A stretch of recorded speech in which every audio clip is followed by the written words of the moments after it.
Untuk kisah yang ketiga ni. Kisah ni diceritakan oleh seorang pemandu yang pernah melalui kawasan RNR Tasik Raban pada waktu malam. Kata dia alami kejadian aneh yang sukar nak dijelaskan. Dan kalau anda semua dah bersedia, jom kita mulakan.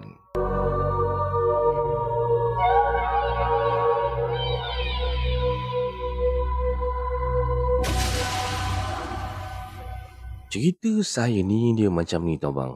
Masa tu saya ni dalam perjalanan dari Gelik ke Kuala Kangsar. Waktu tu dah lewat tau. Memang dah lewat sangat. Lebih kurang dalam pukul 1 pagi lagi tu. Dan of course lah, dah time-time macam tu kan. Jalan sunyi dan tak banyak kenderaan tau bang. Tapi disebabkan saya ni dah biasa, jadi taklah kita ni takut sangat ke apa kan. Kita dah biasa dah bang lalu situ. Tapi itulah dia. Nah, mungkin Allah nak, orang kata, bagi saya peluang nak nampak benda tu agaknya kan. Jadinya, malam tu kan bang, sampai je dekat kawasan Tasik Raban, saya nampak papan tanda RNR tau. Biar betul.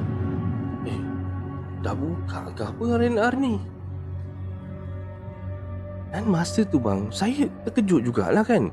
Sebab setahu saya RNR tu dah lama tutup dah. Kalau tak silap sejak tahun 2010 tau. Tapi yang peliknya, lampu-lampu dekat situ semua menyala terang. Macam ada orang tau. Dan kebetulan pula saya ni belum solat isyak kan.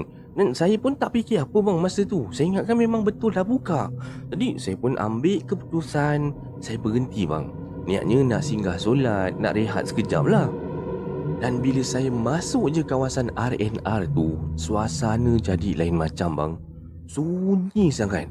Padahal tadi kan saya nampak sikit punya meriah. Tapi sebab belum solat punya pasal, saya pun turun daripada kereta, teruslah jalan menuju ke arah surau. Dan masa saya tengah berjalan tu, tiba-tiba saya dengar macam bunyi orang berbisik tau. Hai, kau nak gimana tu? Kau nak gimana? Astaghfirullahaladzim. Ada orang ke apa ni? Tapi bang, bila saya berhenti, saya pusing bang. Saya pandang keliling, tak nampak sesiapa pun. Jadi saya buat tak tahu, saya pun jalan lagi tau. Jalan.